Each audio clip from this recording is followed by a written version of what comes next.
अस्सलाम वालेकुम दोस्तों, आप सबको JRY TV पर खुश आमदीद कहते हैं। दोस्तों, आज की इस वीडियो में हम आपको बताएंगे मौसम का हाल कि पंजाब और पाकिस्तान के मुख्तलिफ इलाकों में मौसम कैसा रहेगा। मज़ीद वीडियो में आगे बढ़ने से पहले आप लोगों ने अगर JRY TV को सब्सक्राइब नहीं किया तो सब्सक्राइब कर ले, क्योंकि यहाँ पर आपके लिए हैं बहुत सी इस तरह की वीडियोज़ जो हम अपलोड करते रहते हैं। तो दोस्तों, मज़ीद आगे बढ़ते हैं, हम आपको बताते हैं कि पंजाब के इलाकों में मौसम कैसा रहेगा, फॉग होगी या धूप निकलेगी, ये सारा आपको इस वीडियो में बताने वाले हैं।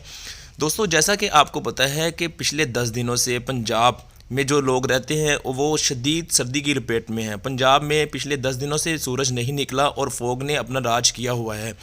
ये महकमा मौसमियात के मुताबिक तकरीबन 52 साल सर्दी का रिकॉर्ड टूट गया है और बहुत सर्दी पड़ी है, जिससे लोगों का मामूलाती ज़िंदगी बहुत बुरी तरह मुतासिर हुआ है। और दोस्तों, आज की ये अच्छी खबर ये है कि महकमा मौसमियात ने एक रिपोर्ट जारी कर दी है, जिसमें ये बताया गया है कि आने वाले दिनों में अब आज से कल से धूप निकलने के इम्कानात हैं। और ये नहीं कि पूरे पंजाब में धूप निकलेगी, बल्कि किसी किसी इलाकों में धूप निकलने के चांसेस हैं।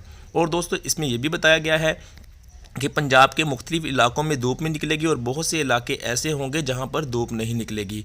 और महकमा मौसमियात ने एक और अल्टीमेटम जारी किया है कि जैसे ही दिसंबर ख़त्म होगा, जनवरी के स्टार्ट में ही एक बारिशों का एक सिलसिला जो कि पाकिस्तान में दाखिल हो रहा है, जिसकी वजह से पंजाब भी बहुत लपेट में आएगा। और उन बारिशों के बाद पंजाब के मुख्तलिफ इलाकों में दोबारा धुंध के शदीद इम्कानात हैं। और बताया ये गया है कि सुबह के टाइम जो है वो कोहरा पड़ेगा, यानी कि बहुत ज़्यादा सर्दी होगी, लिहाजा दोपहर के वक्त धूप निकलने के कभी इम्कानात हैं, जिसके बाद सर्दी का ज़ोर टूट जाएगा। लेकिन सर्दी का ज़ोर सिर्फ दोपहर के वक्त ही टूटेगा, सुबह के वक्त और शाम के वक्त सर्दी उसी तरह से बरकरार रहेगी। लिहाजा यही है रिपोर्ट कि ये बताया गया है कि अभी बारिशों का सिलसिला आना है। देखते हैं जैसे ही जनवरी स्टार्ट होता है उसके बाद ही तकरीबन एग्जैक्ट पता लग जाएगा कि बारिशें होंगी या नहीं होंगी। इससे पहले यही है कि आज से और कल से पंजाब के इलाकों में धुंध का जो है वो राज ख़त्म होने वाला है और धूप निकलने के बहुत कभी इम्कानात हैं। दोस्तों, ये थी आज की वेदर रिपोर्ट। आप लोगों से रिक्वेस्ट है, वीडियो अच्छी लगी है तो लाइक कर दें और JRY TV को सब्सक्राइब कर लें इस तरह के मज़ीद अपडेट्स जानने के लिए।